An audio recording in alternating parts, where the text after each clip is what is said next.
عمرك سألت نفسك ليه في أيام بتحس فيها إنك تايه ومتلخبط ومش عارف تبدأ منين؟ الغريب إن الحل مش في قوائم ولا مهام طويلة ولا نظام معقد، لأ، في الحقيقة الحل كان قدامي طوال الوقت بس عمري ما أخدت بالي. في يوم من الأيام صحيت متأخر ومخنوق وحاسس إن مفيش حاجة رايحة صح، مسكت الموبايل كالعادة وبدأت أقلب وفجأة لقيت إحصائية بتقول إن الإنسان بيضيع أكتر من 3 ساعات يوميا في التفكير في حاجات مش مهمة. الرقم صدمني وحسيت إن ده أنا حرفيا، ومن اللحظة دي قررت أجرب طريقة بسيطة جدا، مجرد 3 عادات صغيرة وعمري ما توقعت إنها تغير يومي بالشكل ده. أول حاجة عملتها كانت حاجة غريبة، قبل ما أنام كنت بقعد دقيقة واحدة وأكتب هدف واحد بس لليوم اللي بعده، هدف واحد مش 10. اكتشفت إن كتابة هدف واحد بتدي للمخ إشارة واضحة، ركز هنا ده المهم.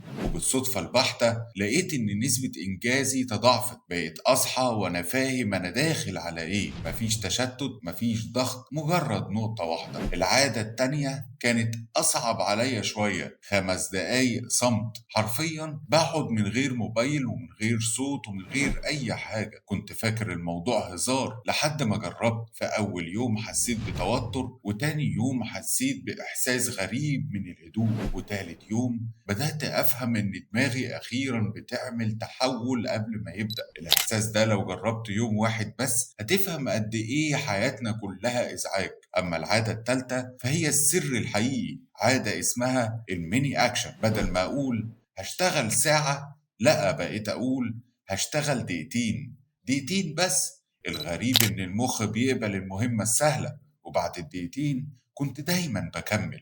واللي اكتشفته بعد فترة إن أغلب الإنجاز بيبدأ من خطوة صغيرة، أصغر بكتير من اللي كنا متخيلينها. وهنا كانت لحظة التحول. اكتشفت إن المشكلة عمرها ما كانت في الوقت، كانت في البداية.